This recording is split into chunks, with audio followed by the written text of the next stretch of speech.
Dzisiaj testujemy nowoczesnego smartfona, któremu nie straszna woda, błoto czy upadek wprost na beton. Jest to pierwszy telefon w mojej karierze, którego używam bez żadnego ochronnego etui, a pomimo tego obsługuje on sieci 5G, płatności zbliżeniowe, ładowanie indukcyjne i jakby tego było mało, pokryty jest on cały kompozytowymi jonami srebra, które wykazują właściwości antybakteryjne.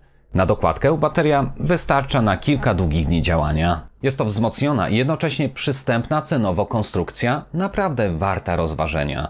Z tej strony Paweł, a Ty oglądasz kanał Techmania HD.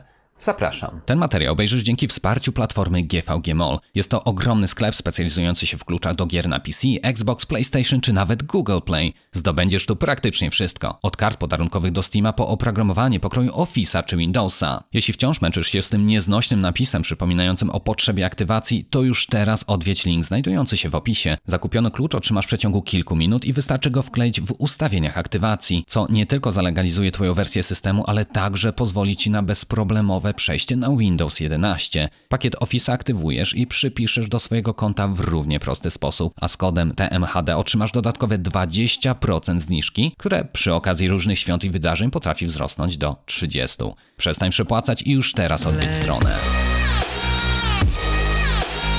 Domyślam się, że nie każdy w naszym kraju zaznajomiony jest z produktami marki Ulefone, ale dlatego od razu śpieszę z wyjaśnieniem, że wbrew temu, co mogłoby się wydawać, wcale nie jest to marka krzak. Kto zna, ten zna, ale ogólnie niska rozpoznawalność bierze się z przeznaczenia ich produktów, a te jest dość wyspecjalizowane. Prezentowany dzisiaj Armor 12 może jest modelem wzmocnionym, z dużą baterią, ale jest on jednocześnie cywilizowany, taki, że wejdzie do kieszeni spodni i można go używać jak zwykłego smartfona. Wiele pozostałych propozycji marki Ulefone jest nie tylko wzmocniona, ale wręcz pancerna, z bateriami po 10, a nawet 13 tysiącami mAh. Tak wiecie, w razie apokalipsy zombie lub, co bardziej prawdopodobne, na wypadek braku prądu, czyli tak zwanego blackoutu.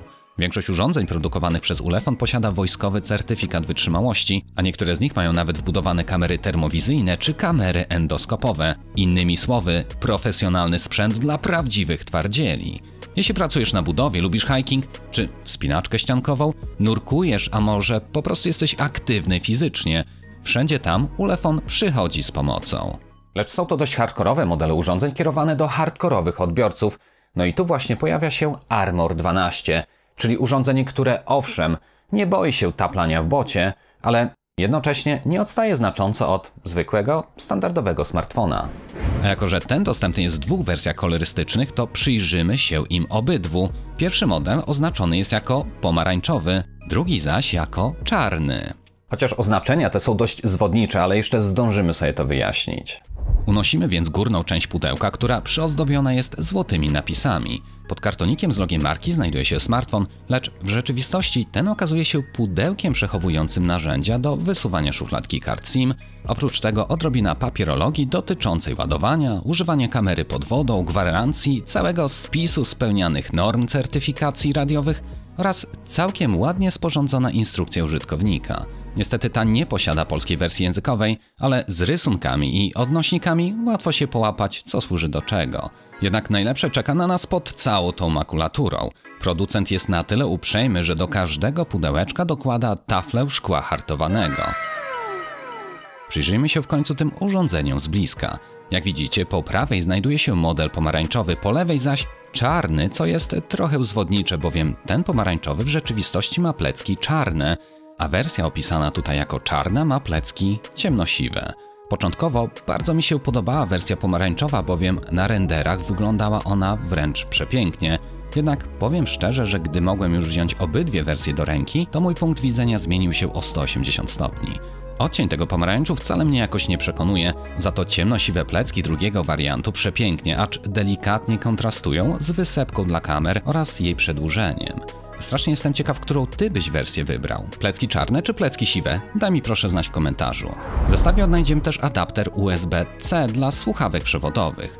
Szybką, a dokładnie rzecz biorąc 18W ładowarkę z fikuśnie zwiniętym czerwonym przewodem oraz, co ciekawe, pasek na nadgarstek.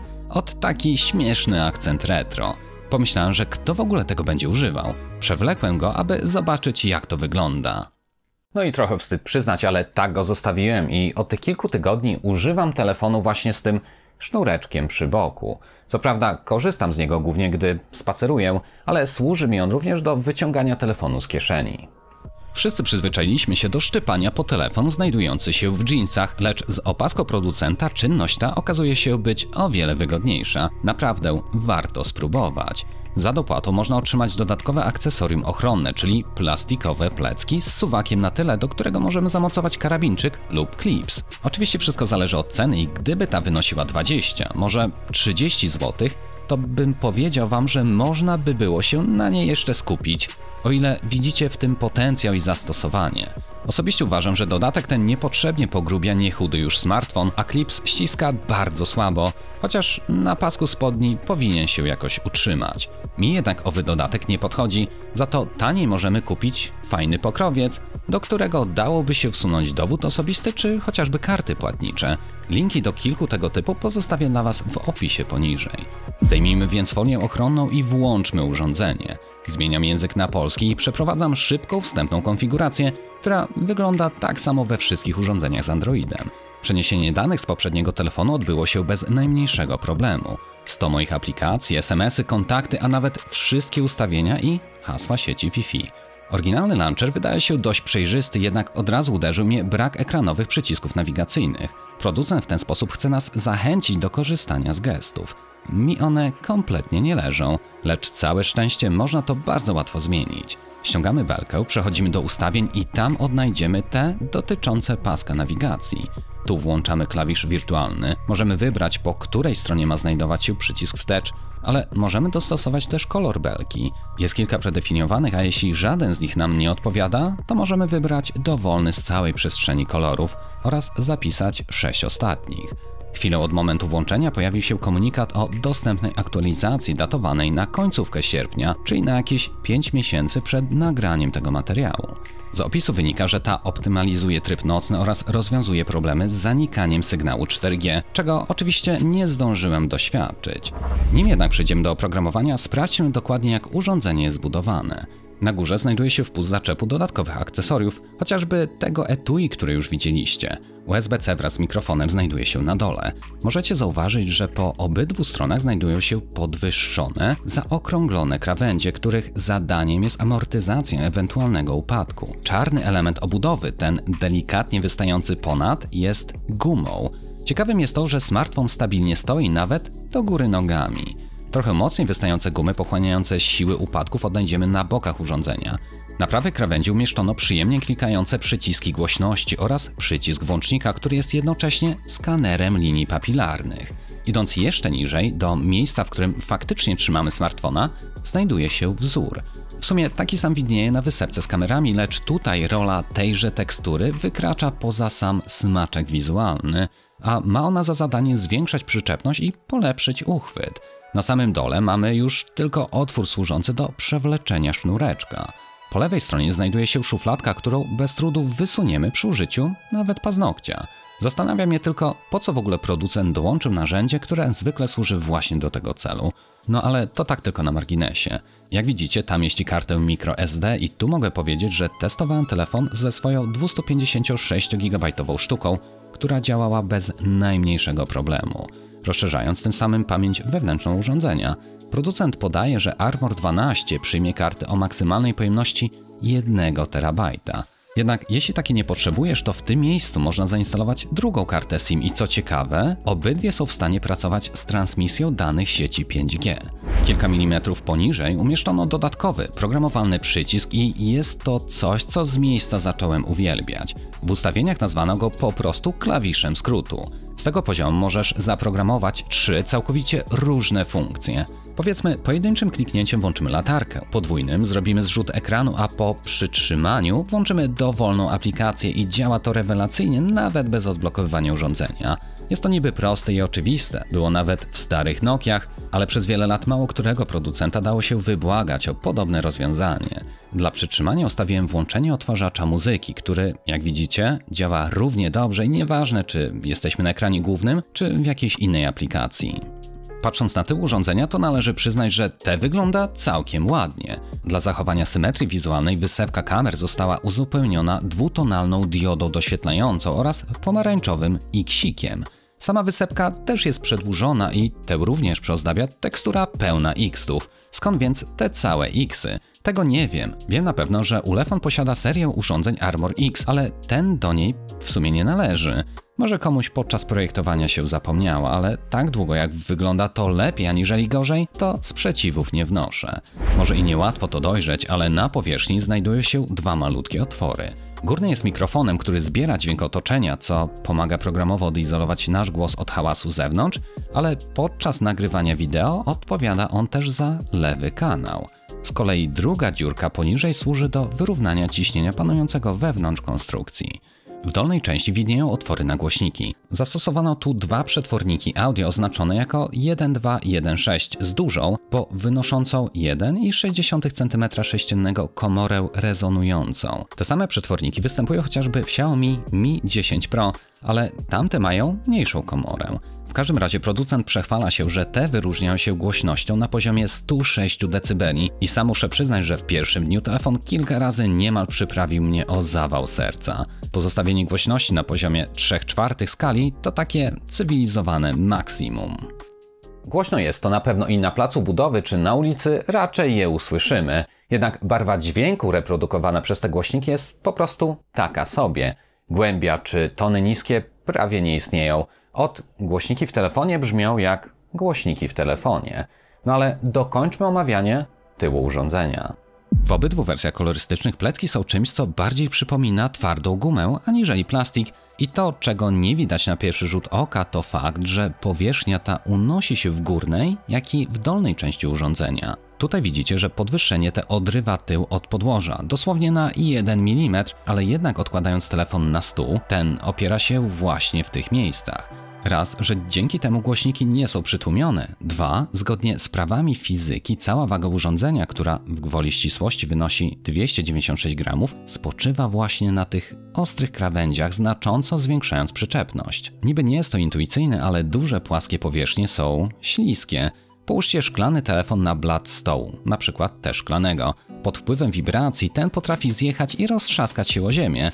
Nikt nie dotykał, telefon leżał tam pół godziny, aż w końcu postanowił zjechać. Wybruszenia te działają więc trochę jak kolce na lodzie dla płaskiego obuwia. Niby jest to drobiazg, ale warto docenić inżynierię stojącą nawet za czymś tak prostym. Wysepka kamer też jest tu uniesiona, ale już dosłownie na mikrometry. Smaczków ciąg dalszy znajduje się z przodu, bowiem i tu producent zabezpieczył ekran na wypadek upadku, co jednocześnie chroni go przed odkładaniem smartfonu ekranem do dołu. Jednakże krawędzie te wykonane są już z metalu, przez to czynności tej towarzyszy zwykle twarde stuknięcie. No i jak to metal, jest już dużo bardziej ślisko. Głośnik do rozmów zabezpieczony jest lekko uniesionym na taflą szkła metalowym grillem, który swoją drogą jest bardzo szeroki, dzięki czemu nie musimy usilnie celować nim bezpośrednio w kierunku kanału słuchowego. Tuż obok głośnika znajduje się malutka dioda powiadomień. Mruga ona na niebiesko lub, gdy bateria spadnie poniżej 20%, na czerwono, chociaż i przy którejś okazji widziałem też kolor zielony. Armor 12 nie jest dużo większy od innych smartfonów, przynajmniej tych ubranych w etui. Charakteryzuje się jedynie wyższą wagą, chociaż przyznam szczerze, że po pewnym czasie przestaje nas to w ogóle zaskakiwać. W dłoni leży zadziwiająco dobrze, a to dzięki tej wspomnianej teksturze na krawędziach i przyjemnemu materiałowi na pleckach, który, uwaga, wcale nie zbiera odcisków. Co do ekranu, to producent nie podaje, jakie szkło tu zastosował, ale skoro całość spełnia militarny standard STD810G, czyli te może być zrzucone z wysokości 1,2 metra na beton, to na pewno jest to coś z wyższej półki. Ekran o przekątnej 6,52 cala i stosunku 19,5 do 9 ma rozdzielczość 1560 na 720 pikseli i wykonany jest w technologii IPS. Rozdzielczość ta nie powala, zwłaszcza przy takiej przekątnej. W przeliczeniu są to dokładnie 264 piksele na cal i wartość ta odstaje od flagowych urządzeń, mogących pochwalić się ponad 400 pikselami na cal i chociaż wprawne oko od razu to wyłapie, to wbrew pozorom nie jest wcale aż tak źle. Dla porównania, ekran standardowego laptopa z 15-calową matrycą o rozdzielczości Full HD ma mniej jak 150 pikseli na cal, więc te 264 można jakoś przełknąć. Lepiej niż rozdzielczość wypada tu maksymalna i minimalna jasność ekranu. Co prawda urządzenie testowałem w okresie zimowym, więc nie mogę zagwarantować, aby ta na pewno pozwalała na pełną czytelność w lecie na plaży, ale w lutym na zewnątrz jest jak najbardziej w porządku. Pomimo wielu bajerów i co by nie było wzmocnień, urządzenie należy do średniej półki cenowej i po ekranie to widać. Tym samym próżno tu szukać wysokiego odświeżania czy HDR. Ramki, jak widać, też nie należą do najcieńszych. Aczkolwiek pomijając fakt nie najwyższej rozdzielczości, to takie ogólne wrażenia z ekranu są wystarczająco zadowalające. Nie jest to OLED, więc nie będziemy zachwyceni, ale barwy oraz kąty widzenia są do zaakceptowania. Jest tu też wszystko to, co normalnie znalazłoby się w topowych smartfonach. Tryb ciemny dostosowuje tła i podświetlenie nie tylko w menu, ale także w wielu wspierających ten motyw aplikacjach. Jego pracę możemy ustawić według określonego harmonogramu lub po prostu od wschodu do zachodu słońca. Jest też podświetlenie nocne, które zasadniczo redukuje ilość światła niebieskiego. Suwakiem możemy dostosować tryb ten według naszych preferencji i przyzwyczajeń. Możliwa jest też prosta kalibracja kolorów. Jako że przednia kamera nachodzi na pole wyświetlania, to mamy opcję ukrycia jej poprzez zmianę koloru górnej belki. Wtedy wszystko zlewa się ze sobą i obecność przedniego obiektywu jest już mniej dostrzegalna i wcale nie tracimy przy tym pola użytkowego. Ikony są wciąż wyświetlane tam, gdzie były wcześniej. Brakuje mi tu natomiast opcji wybudzenia ekranu podwójnym dotknięciem. Jednak jest tu coś, czego nie odnajdziesz w innych, nawet flagowych urządzeniach. Mowa o kompozytowych jonach srebra, którymi został pokryty nie tylko sam ekran, ale i cała obudowa urządzenia. Działanie antybakteryjne srebra znane jest niemal od tysięcy lat i nie bez przyczyny każdy, kogo było na to stać, korzystał ze srebrnej zastawy stołowej. No i w ostatnich latach badania potwierdziły, że jest to jak najbardziej prawdą. Co do antybakteryjnego działania jonów srebra, nie mam najmniejszych wątpliwości. Bardziej mnie zastanawia, czy taka powłoka nałożona na smartfon się zdziera, odpada lub czy z czasem traci swoje właściwości. Jak przystało na serię Armor, 12 należy do elitarnej grupy wzmocnionych smartfonów. Spełnia on amerykański standard militarny określający sprzęt, który poradzi sobie w skrajnie ciężkich warunkach. Do tego zalicza się praca w nieprzeciętnie niskich i wysokich temperaturach. Pododporność tutaj dodatkowo regulowana jest certyfikatem IP68 oraz IP69K, czyli telefon może zostać zanurzony na głębokość 1,5 metra na okres 30 minut lub może on pozostać pod betonem o wysokości 1 metra na okres 24 godzin. Znosi też upadki na goły beton, przynajmniej z wysokości 1,2 metra. Innymi słowy, wszelkie zabrudzenia, kurz, piasek, a nawet wibracje nie są mu straszne. Wytrzymuje też niskie ciśnienie atmosferyczne, z którym mamy do czynienia na szczytach górskich. Z powodzeniem radzi sobie też z wysokim nasłonecznieniem dochodzącym do 1120 W na metr kwadratowy przy temperaturze 49 stopni Celsjusza. Jednak na co komu odporny telefon, który miałby być nie do użytku, a takich w przeszłości było naprawdę sporo. Raczej nikogo nie zdziwi fakt, że Armor 12 nie posiada topowej, najmocniejszej jednostki obliczeniowej, aczkolwiek wcale nie jest źle. Sercem urządzenia jest Dimensity 700 produkowany przez MediaTek. Jest to procesor ze średniej półki, na który składa się 6 rdzeni taktowanych 2 GHz zegarem oraz 2 większe, które rozpędzają się do 2,2 GHz. Pod względem osiągów układ ten plasuje się gdzieś pomiędzy Snapdragonem 720G a 730G. Nie jest to więc mistrz wydajności, ale MediaTek ma tę przewagę nad konkurencyjną dwójką, że jest on nowocześniejszy. Wykonany w 7-nanometrowej litografii, a nie 8-nanometrowej. To odwdzięcza się lepszym stosunkiem obliczeniowym do ilości wykorzystanej energii, co przejawia się dłuższym czasem działania na baterii. Warto tu też zaznaczyć, że od pewnego czasu Qualcomm wraz ze swoimi niegdyś popularnymi Snapdragonami wcale nie jest już na topie, nie jest nim też Samsung ani Apple. Liderem rynku jest właśnie MediaTek, co może niektórych naprawdę szokować. Najlepszym flagowym chipem na świecie nie jest też mocno przegrzewający się Snapdragon 888, ale jednostka Dimensity 9000 wytwarzana w 4-nanometrowej litografii. My tutaj aż takiego flagowego procesora nie mamy. Pragnę jedynie zaznaczyć, że jak kiedyś produktów MediaTek prawie nie dało się używać, to dzisiaj sytuacja przybrała zupełnie inny bieg. No ale to tak tylko na marginesie. Testowany model wyposażony jest w 8 GB pamięci LPDDR4X, natomiast pamięci stałej mamy tutaj 128 GB. Nie ukrywam, że to procesor zawsze odstraszał nas od podobnych, czyli niedrogich, ale pancernych urządzeń. Wszelkie nawet nieskomplikowane operacje na średniopółkowych jednostkach wymagały od użytkownika ogromnej cierpliwości. Czasy jednak się zmieniły i technologia mikroprocesorów mocno poszła do przodu. Dzisiaj taki procesor w zupełności wystarcza do sprawnego uruchamiania, korzystania czy przełączania się między aplikacjami. Oczywiście zdarzają się czasem minimalne spadki animacji, ale choć korzystałem z urządzenia przez okres kilku tygodni, to ani razu nie zagrał mi on na nerwach. Nawet jeśli zapuścimy aktualizację kilkunastu aplikacji w tle, to wciąż możemy sprawnie z niego korzystać. Sytuacja wcale się nie zmienia nawet po dłuższej i wymagającej pracy, którą byśmy mu narzucili. Tak jak wspomniałem, 7-nanometrowa litografia to nowszy proces technologiczny, pobierający już mniejsze ilości energii. 8 wcale niewysoko taktowanych rdzeni to ogromny ukłon nie tylko w stronę energooszczędności, ale równa się on też ze sporo niższymi temperaturami. Dlatego poddałem urządzenie testom.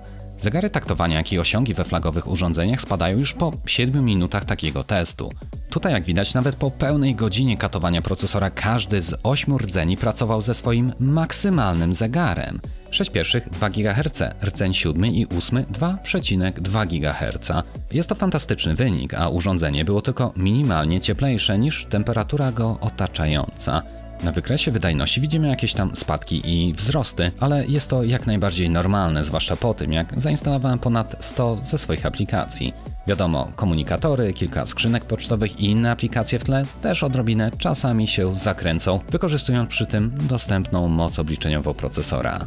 Przejdźmy może jednak do passmarku, w którym urządzenie uzyskało 10,5 tysiąca punktów. Z kolei w Geekbench jest to odpowiednio 537 oraz 1670 punktów.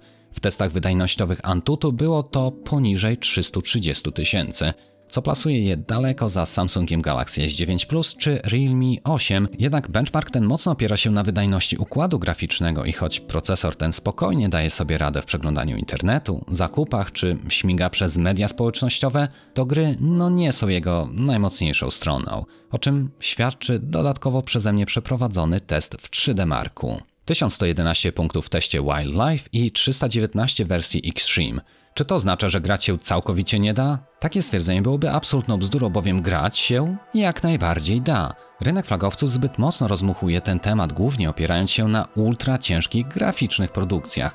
Genshin Impact, który jest obecnym benchmarkiem i pokazem możliwości urządzeń mobilnych, działa. Owszem, chrupie tu i ówdzie, przez co rozgrywka nie należy do najpłynniejszych, ale powiedzmy sobie szczerze, nie każdego interesują takie gry z otwartym światem. Dla porównania taki Real Racing 3 pod względem wizualnym wygląda fantastycznie. Gra się w nią miło i na testowanym urządzeniu nie doświadczyłem ani lagów, ani spadków ilości generowanych klatek. Jak łatwo się domyśleć, prostsze, dwuwymiarowe gry nie są tutaj nawet żadnym wyzwaniem, no i tak jak powiedziałem wcześniej, nawet po długich sesjach wzrost temperatury jest naprawdę znikomy. Sprawdziłem też Call of Duty. To okazało się być w pełni grywalne, jednak nie wolno nam zapominać o streamowaniu gier, zwłaszcza że platformy takie jak Nvidia GeForce Now mocno zyskują na popularności.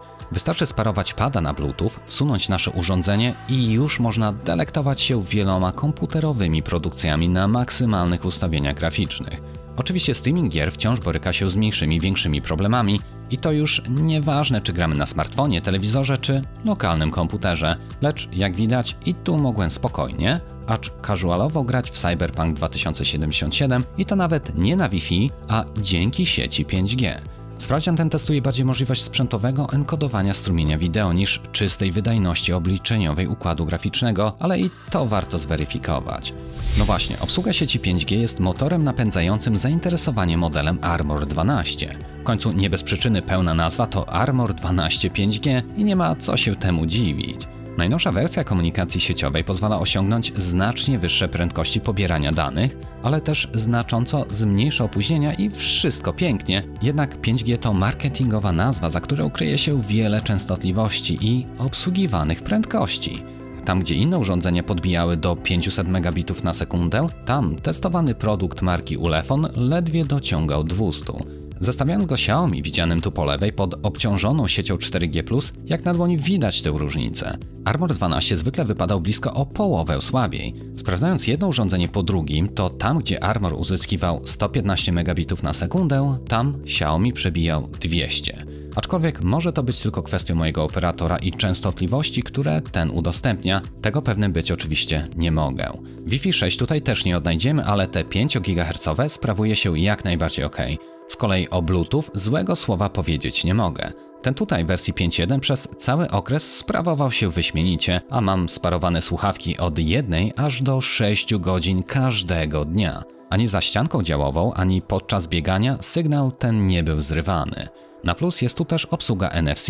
Sparowałem z nim Google Pay i bez problemu dokonywałem płatności z terminalami zbliżeniowymi. Kolejnym elementem mocno kulejącym w wielu, nazwijmy to, niedrogich urządzeniach jest GPS. Producent podaje, że ten obsługuje GLONASS, Galileo i BDS, lecz cokolwiek by nie zamieścić w specyfikacji, to w praktyce może to różnie wypaść. Jak już wiecie, smartfona używałem jako moje podstawowe urządzenie, więc przez ten okres pokonałem kilka dłuższych i krótszych dystansów autem. Na trasie to i słaby GPS potrafi sobie poradzić, ale miasta i autostradowe ślimaki z mostami nad i pod potrafią dopiero ostro namieszać niejednemu. Lecz Armor 12 okazał się być ponad moje oczekiwania. Żadnych problemów tutaj z nim nie doświadczyłem. Nawet na siłę wybierając inne drogi niż te wstępnie proponowane przez urządzenie i Google Maps, wystarczyło pojechać 5 metrów po swojemu, aby GPS uznał, że jednak uparcie postanowiłem na swoim, po czym momentalnie ogarniał temat i dostosowywał się właśnie do mojej woli. Ten test uznaję więc za zdany, ale jeśli dużo jeździsz, to musisz wziąć pod uwagę grubość urządzenia. Samochodowe uchwyty, przynajmniej 3, które posiadam, nie są w stanie objąć go prawidłowo, no bo ten jest po prostu zbyt gruby.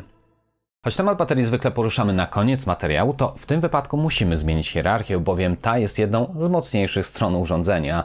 Armor 12 posiada wbudowany akumulator o pojemności 5180 mAh. Jest to naprawdę dużo jak na kieszonkowe standardy. Jednak sama pojemność absolutnie nie da nam pełnego obrazu działania na jednym ładowaniu. Istotna jest sieć, w jakiej pracuje urządzenie, taktowanie procesora oraz to, w jakiej litografii został on wykonany. Aplikacja oraz prewencja ich nadmiernego wybudzania też odgrywa tu ważną rolę. Lecz niezwykle istotny jest rozmiar, rozdzielczość oraz technologia wykonania ekranu, a w zasadzie jego prądożerność. Jak wiemy, zastosowany tu wyświetlacz, choć zdatny do użytku, szału nie robi, ale rozdzielczość 720p oraz 60 Hz odświeżanie bardzo mocno oszczędza zasoby akumulatora. Dziennie zużywałem od 15 maksymalnie do 50% baterii. Więcej, przy takim normalnym użytkowaniu zwyczajnie nie byłem nawet w stanie. Dlatego naładowałem telefon do 100%. Ustawiłem jasność na środek, włączyłem playlistę i upewniłem się, że w ustawieniach aplikacji YouTube filmy odtwarzane będą w wyższej jakości, co pomimo ekranu 720p owocowało zasysaniem strumienia 1080p. Smartfon, co prawda karty SIM nie miał włożonej, więc test przeprowadziłem za pośrednictwem Wi-Fi. Po pierwszej godzinie poziom baterii spadł ze 100 do 96%, kolejnej do 91% i tak powoli baterii ubywało. Telefon działał przez całą noc, średnio tracąc około 6% na godzinę odtwarzania. Przed godziną 10 rano poziom naładowania spadł do zera. Pojawił się komunikat o tym, że urządzenie zostanie po prostu wyłączone. Czas ciągłego strumieniowania materiału wideo w 1080p po Wi-Fi wyniósł więc 16 godzin 26 minut, co pozwala łatwo zrozumieć, dlaczego jednego dnia nie byłem w stanie go jakoś w ogóle rozładować. Jak dla mnie wynik ten jest wręcz fantastyczny, aczkolwiek szybkie 18W ładowanie przy tak pojemnej baterii nie jest wcale takie szybkie. Zmierzyłem więc i czas niezbędny do pełnego naładowania akumulatora, zaczynając od poziomu 5%. 60 pojawiło się po upływie 1 godziny i 3 minut. Bateria osiągnęła 80% po dodatkowych 28 minutach, natomiast czas niezbędny do podbicia z 80 do 100% wymagał dodatkowej godziny. Sumarycznie naładowanie akumulatora od tych 5 do 100% zajęło 2 godziny 30 minut. Smartfon obsługuje też ładowanie indukcyjne do 15 W. Te działało bez najmniejszego problemu, ale jak zawsze wydzielało się odrobinę więcej ciepła. Pomimo tego pamiętajcie, że ładowanie do 100% drastycznie skraca życie wszystkich nowoczesnych baterii. Istnieje mnóstwo aplikacji, w których można ustawić limit np. 80%, po których rozlegnie się sygnał dźwiękowy czy jakaś dowolna melodyjka. Możesz teraz pomyśleć, że łatwiej powiedzieć, a trudniej zrobić. Zwłaszcza jeśli ktoś wstaje rano z budzikiem do pracy, to naprawdę ma w zwyczaju pozostawiać go pod ładowarką na całą noc. Inaczej przecież istnieje ryzyko, że po przebudzeniu nie starczy baterii na cały dzień. Lub co gorsza, że ten nawet go nie obudzi. Jednak nowe wersje Androida mają już swoje mechanizmy obronne przed aplikacjami, które jeszcze do niedawna doprowadzały do podobnych sytuacji. Procesor, jego modem radiowy do transmisji danych komórkowych, Wi-Fi czy Bluetooth też odgrywa tu niebagatelną rolę. Dlatego recenzja jakiegokolwiek smartfona, przynajmniej w moim odczuciu, absolutnie nie może się obyć bez pomiaru czegoś takiego jak nocne samorozładowanie.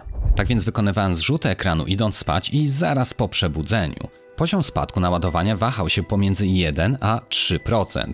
Dla rozwiania wszelkich wątpliwości dodam, że transmisja danych komórkowych, jak i Wi-Fi wraz z Bluetooth pozostawały włączone.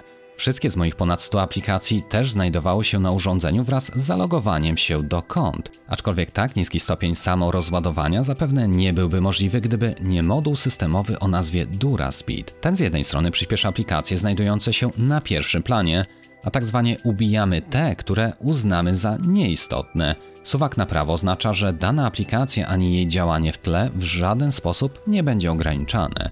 Niektórzy preferują nawet wyłączenie całej tej dodatkowej komunikacji radiowej na noc, bo w sumie po co to komu, gdy śpimy? Przecież SMS i połączenia głosowe wciąż działają. W takim trybie pomiędzy 8 a 9 godzinami snu też ubywało między 2 a 3%, więc tutaj bez specjalnej różnicy. Urządzenie przychodzi do nas z Androidem wersji 11, ale czy pojawi się aktualizacja do 12? To trudno powiedzieć. Producent nigdzie o tym nie informuje, więc zakładam, że szansa na to jest raczej nikła. Za to na pochwałę zasługuje tutaj brak bloatware'u, czyli aplikacji zaśmiecających urządzenie. Tych tutaj po prostu nie ma. Tak jak produkty Xiaomi dostajemy z całym worem aplikacji, których celem jest zarzucenie nas później reklamami, tak Ulefone nie stosuje tego typu chwytów. Oczywiście podstawowe aplikacje typu Launcher są preinstalowane, ale oprócz tego na urządzeniu znajduje się przybornik do użytku na zewnątrz. Zawiera on kompas, poziomicę z zaznaczonymi kątami prostymi, która przyda się do powieszenia obrazów na ścianie, pomiar wysokości, lupę, wahadełko z pomiarem odchylenia od pionu, kątomierz, który dzięki kamerze też łatwiej przenieść do świata nas otaczającego, no i kilka pozostałych drobiazgów. W sklepie Google Play podobnych aplikacji oczywiście nie brakuje, lecz są one płatne lub po brzegi wypchane reklamami.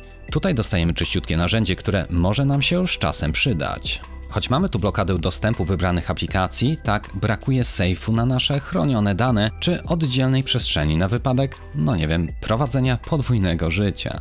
Ciekawostką jest radio FM i nie jest to bezużyteczny bajer jak w wielu innych urządzeniach. Armor 12 ma własną, wbudowaną antenę FM, więc te nie wymaga wtykania żadnych słuchawek. Aplikacja radia, choć prosta, to wspiera automatyczne wyszukiwanie, programowanie, zaplanowanie wyłączenia, a nawet nagrywanie i zapisywanie tego do pliku. Radio może grać nawet na słuchawkach bluetoothowych. Odblokowanie telefonu twarzą działa całkiem trafnie i szybko. Niestety tego samego nie mogę powiedzieć o czytniku linii papilarnych. Ten ulokowany na przycisku włącznika ma średnią trafność na poziomie 60, czasem może 80%.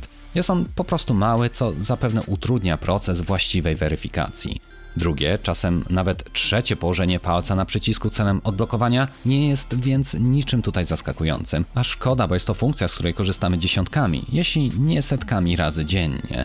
Niby da się używać, ale należy się liczyć z koniecznością powtórzenia przyłożenia opuszku. Tym akcentem przejdźmy do tematu fotografii. Jak już wiemy, na tyle znajduje się elegancka wysepka mieszcząca 4 obiektywy. Główny jest obiektywem szerokokątnym z 48-megapikselową matrycą oraz światłem na poziomie 1.8.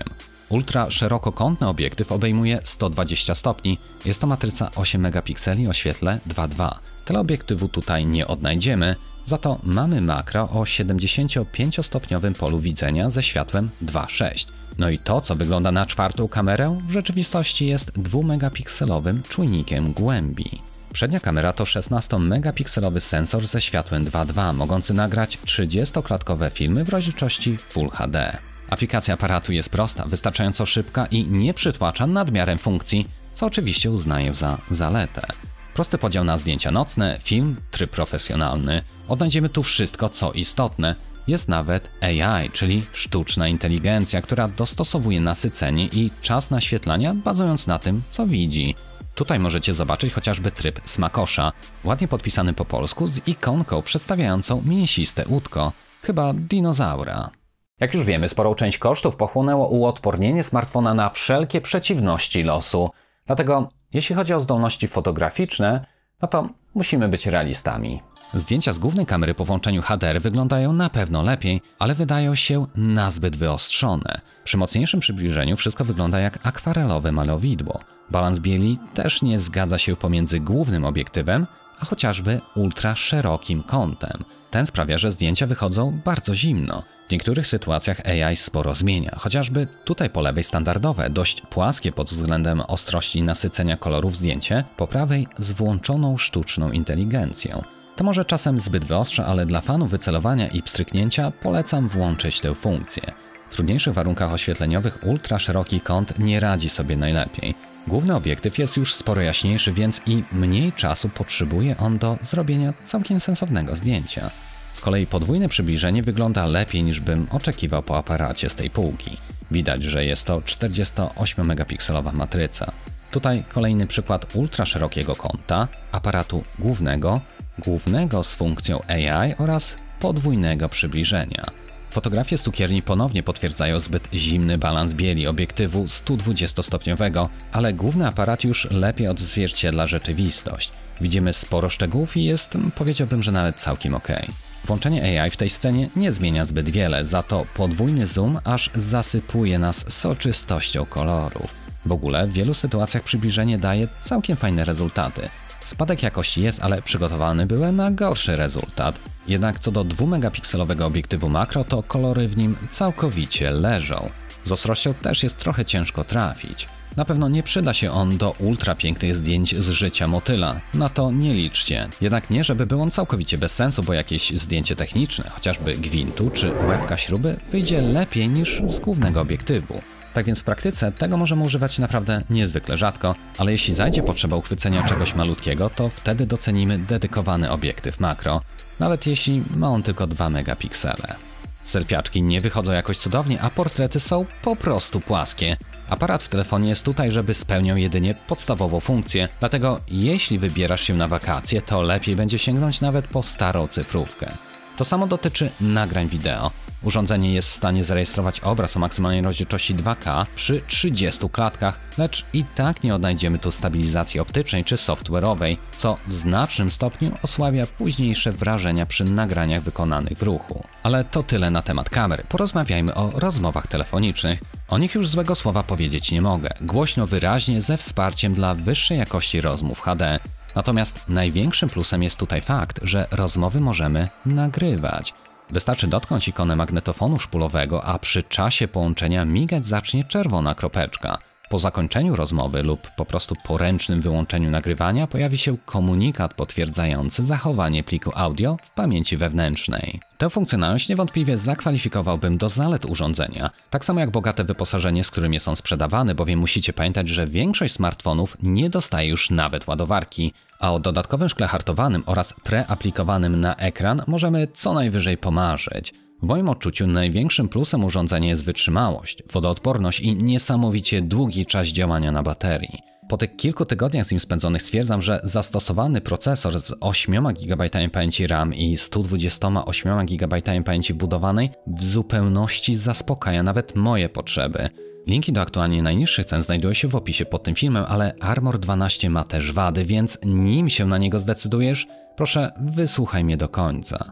Gdy pierwszy raz wziąłem urządzenie do ręki, mocno zaskoczyły mnie przyciski na prawym boku, które tak jakby latają w swoich gniazdach i wydają przy tym taki delikatny, cichy dźwięk. Ta przypadłość dotknęła obydwu wersji kolorystycznych, więc zakładam, że każda sprzedawana sztuka tak ma i będzie miała. Pierwszego dnia miałem mocno mieszane uczucia co do tego, ale wiecie co? Po kilku dniach kompletnie przestałem w ogóle na to zwracać uwagę i nawet zapomniałem o tym aż do momentu pisania tej części recenzji. Jednak to, o czym nie zapomniałem i bolało mnie każdego dnia, to dość nietrafny czytnik linii papilarnych. Po tygodniu dodałem rozpoznawanie twarzy, które faktycznie działało świetnie i w sumie w okresie zimowym z rękawiczkami mocno przekonałem się co do tej funkcjonalności. Chociaż może miałem pecha, bo na co dzień używałem wersji pomarańczowej, ale wersja czarna, czyli ta z siwymi pleckami, miała już o wiele bardziej precyzyjny i responsywny czytnik linii. To, że zdolności fotograficzne przypisuje do słabszych stron urządzenia, też chyba nikogo nie zdziwi. No i ekran. Już nawet nie czepiam się, że jest to IPS, ale codziennie pracuję z ekranami 4K i takie przerzucenie się na smartfona z 720p pozwala mi zobaczyć tę różnicę.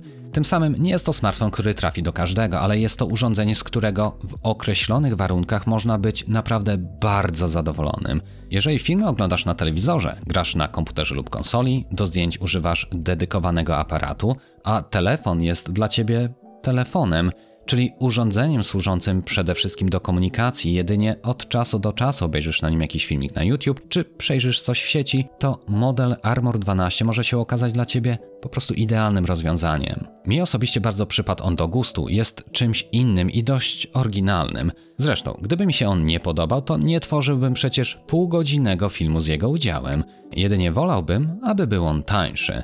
A skoro jesteś jeszcze ze mną, to przypuszczam, że i Tobie się on podoba. Widać, że nie dbasz o to, jakiego smartfona używa obecnie najpopularniejsza gwiazda muzyki pop. Liczy się dla Ciebie konkretny sprzęt, który ma robić konkretną robotę. Dlatego zakładam, że jeśli szukasz niegłupiego laptopa za nieduże pieniądze, to spodoba Ci się ten pochodzący od marki Mindbenben. Nazwa brzmi jak brzmi, ale jak testowałem go ponad rok temu, tak do dzisiaj jest on moim podstawowym narzędziem pracy. Metalowa konstrukcja sprawia, że od strony wykonania całkowicie miażdżą on laptopy 2 razy droższe od niego samego. Pod względem jakości dźwięku i matrycy też całkowicie deklasuje plastikowe zabawki, których całe mnóstwo w marketach. Dlatego jeśli chcesz, przejdź do mojego kolejnego materiału klikając w link w opisie lub wejdź na stronę www.techmaniachd.pl do zakładki laptopy. Trzymajcie się. Hej!